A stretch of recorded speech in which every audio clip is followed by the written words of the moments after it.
This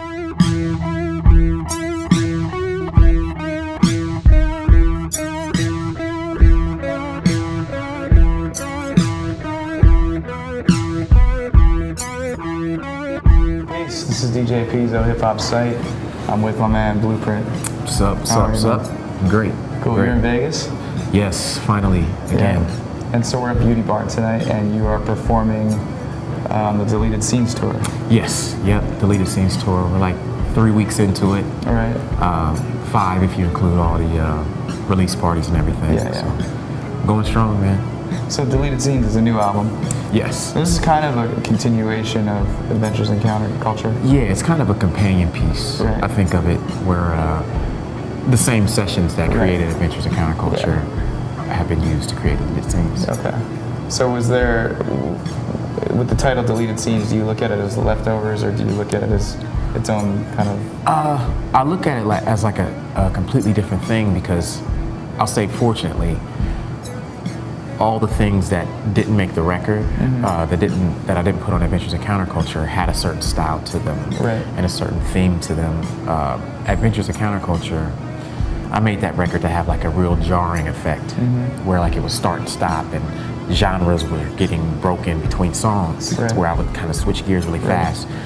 Deleted Scenes doesn't have that effect, because those were just songs that kind of were about things I was going through, and they weren't designed to kind of have that effect, which is why I didn't choose them for the record. But I'm happy with a lot of them. You know, and when I put it together, it sounds like a complete album, as if I chose that thing.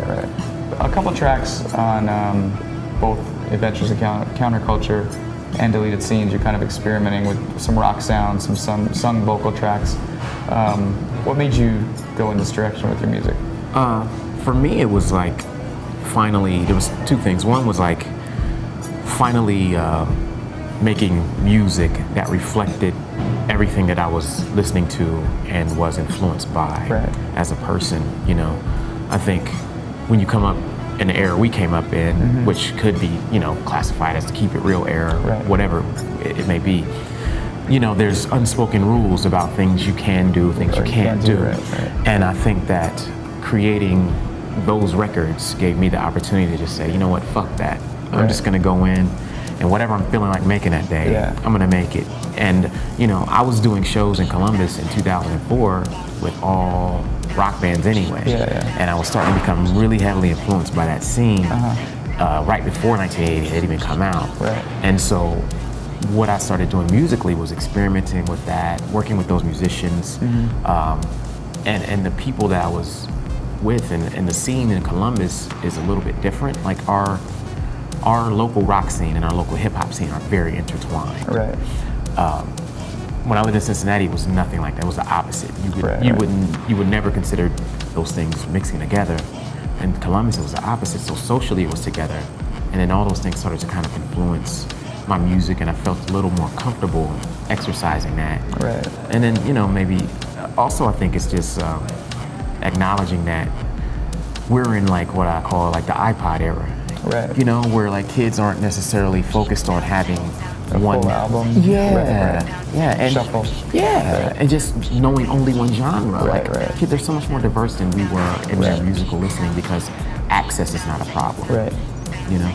Well, I think too is that what you said about the Keep It Real generation is that we came up in an era where the hip hop was so strong, top to bottom, that like you really didn't have to venture outside of hip hop. You know what I mean? Like you were just like, every week you could go to the store and get like an amazing album that we now look back on as a classic, you know?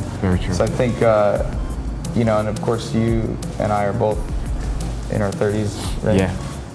So we are kind of experiencing like, hey, wait a minute, like now that a lot of the hip hop of today's younger generation is not quite as good as what we came up on, it makes sense for us to go outside of those boxes a little bit, you know? Yeah, I agree. And speaking of that, you have a song called Leave Me Alone. And that is a collaboration with Terry Troutman of Zapp. How did this? It was weird. I was on YouTube. Well, I'll say this. I started experimenting with synthesizers more. And I found that like, for all the people who kind of experiment with synthesizers, you have this path where you start messing with since then you find out what a theremin is, and then you find out what a talk box is. It's kind of, everybody kind of goes down those, they all roads lead there. You're like, man, I should try this talk box. So I bought a talk box, and it was incredibly hard. And I was like, there's no way I can fucking learn this in enough time to actually use it on an album. So I took the talk box, put it back in a thing, and I just got on YouTube and I started searching.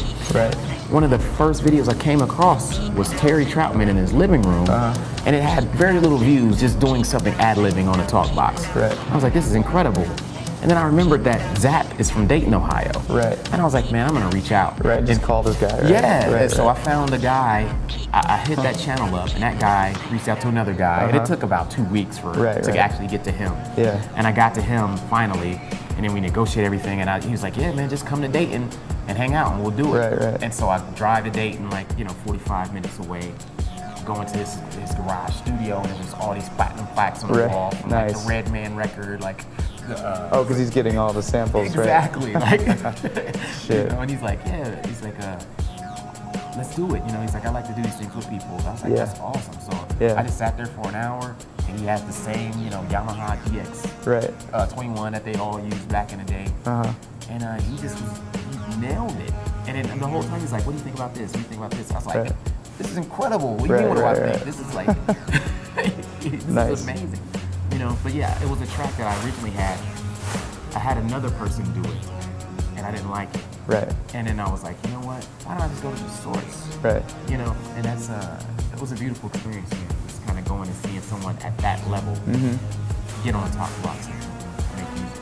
And you actually, and speaking of going outside of those boxes, you did an instrumental track, Body Movin', on this album. Would you ever consider doing like a kind of RJD2-esque type of instrumental album? Yeah, definitely. Definitely. I mean, it's in the future. It's something that when I'll say around 2004, 2003, I felt the need to like keep everything separate. If I was doing instrumental stuff, it was over there. Vocal stuff over there, singing over here. Now my goal is to actually integrate all of those things to where it's seamless.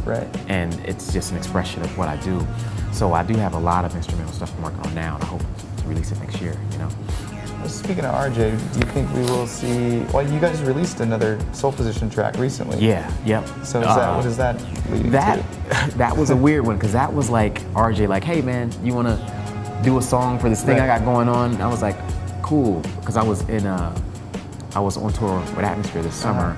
And I knew we had a show. We had a show in Jersey, then a show in Philly. And I was like, well, yeah, I mean, I'm gonna be there next week. So just send it to me and I'll try to record it while I'm out there.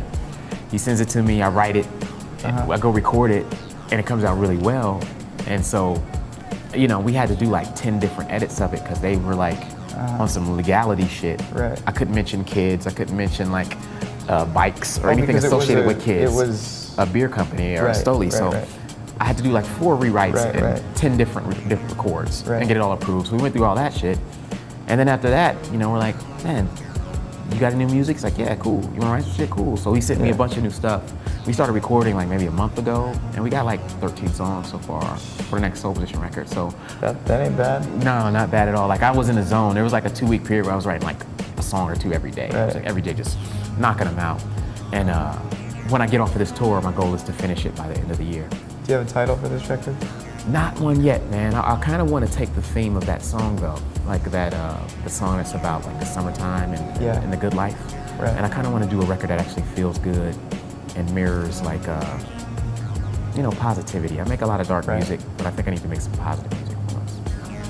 So coming out of Columbus and your affiliation with RJ, I'm curious what your thoughts are on the Megahertz reunion record. I haven't heard the record. Yeah, or just what your thoughts are. I think it's awesome that they got together and did it. I think that's awesome. I think that's a good statement for guys from that era doing it. I don't know, man. I haven't heard it. I like to hear the record. Yeah, it's good. Me and Jakai have always been the tightest out of all like the dudes where like Jakai would come over, you just in my basement and get drunk and shit back in the day. But I'm cool with all of them. But it's I haven't heard the record, so I would look forward to hearing some new Jakai versus that whole thing, because I know he went through some real personal things. He kind of left hip hop alone for a long Yeah. time. Got deeply into real estate and moved like 5 or 6 times. Right. Came back and left. So I'm excited to see that guy do music again. Yeah, for sure. Anything else we can look forward to from you in the future? Next year, I think I got my next solo record about 90% done. Okay. You know, I just have I'm just working on track order right now. Right. But I've been working nonstop on that. I've been soul position record next year. Those are the 2 big things I'd like to come out next year. Right. This winter, I want to release a Greenhouse EP, an album with a Logic, and those are pretty much done right now. So 2013, I got a lot. Any of these projects have titles? The Greenhouse is called Bend But Don't Break. That's the name of the album. The EP will be Electric Purgatory Part 3. Okay. My next solo record, right now it's tentatively called King No Crown, or it might be called They Like Power. But, They Like Power? Yeah, Okay. it's one of those 2 titles. Right, okay. Cool. Anything else you want to add? That's it, man. Thanks for having me on. HipHopSite.com. Blueprint. Pizzo. And we're out. Peace. Peace. Yeah, thank you, man.